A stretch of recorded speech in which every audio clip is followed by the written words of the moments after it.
Hi! இந்த video பார்க்குற எல்லாருக்கும் வணக்கம். இதுவரைக்கும் நம்ம சேனல்ல வந்த வீடியோஸ்க்கு நீங்க குடுத்த சப்போர்ட்க்கு ரொம்ப தேங்க்ஸ். இந்த வீடியோவையும் ஃபுல்லா பாருங்க.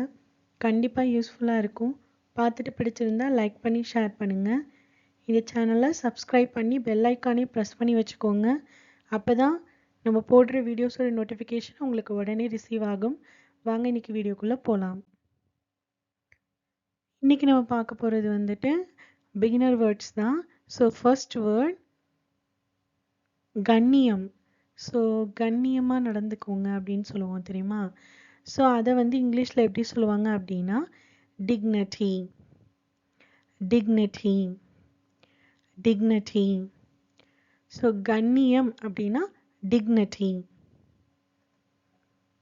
மோதல், அதாவது இவங்க ரெண்டு கூட்டத்துக்கு இடையில மோதல் நடந்துச்சு அப்படின்லாம் சொல்லுவோம்ல. ஸோ மோதல் அப்படின்றது வந்து இங்கிலீஷ்ல கிளாஷ், கிளாஷ், கிளாஷ். நேர்மை, நேர்மையா நடந்துக்கிட்டாங்க, ரொம்ப நேர்மையானவங்க அப்படின்னு சொல்லுவோம்ல.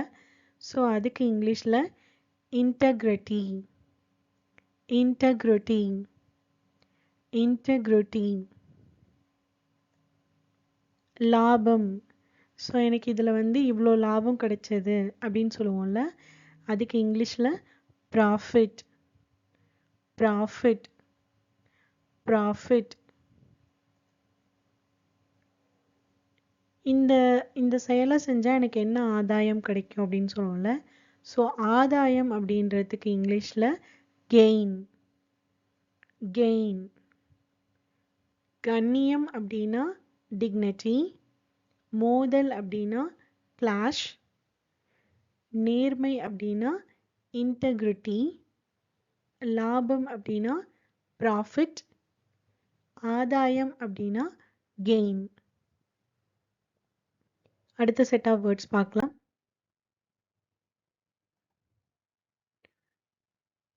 படி, புத்தகத்தை பார்த்து படின்னு சொல்லுவோம்ல.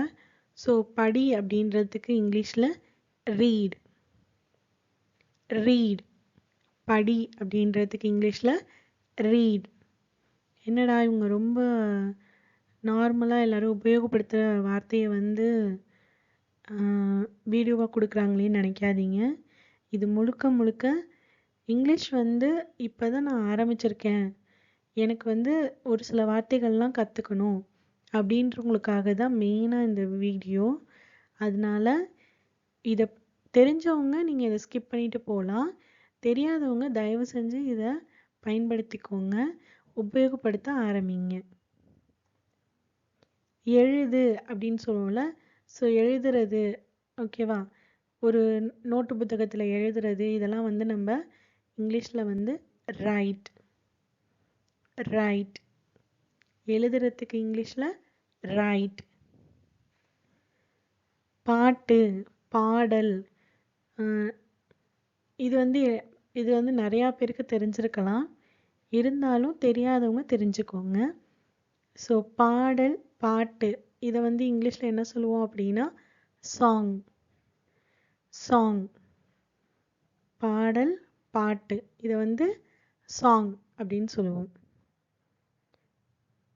நடனம், ஆட்டம், இதெல்லாம் வந்து இங்கிலீஷில் டான்ஸ், டான்ஸ்.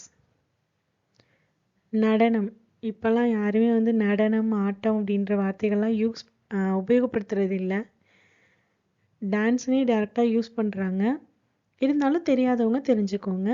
நடனம், ஆட்டம், இதை தான் நம்ம டான்ஸ்ன்னு சொல்லுவோம். நீந்துறது, நீச்சல் அடிக்கிறது, இதுக்கு இங்கிலீஷில் ஸ்விம், ஸ்விம், ஸ்விம்.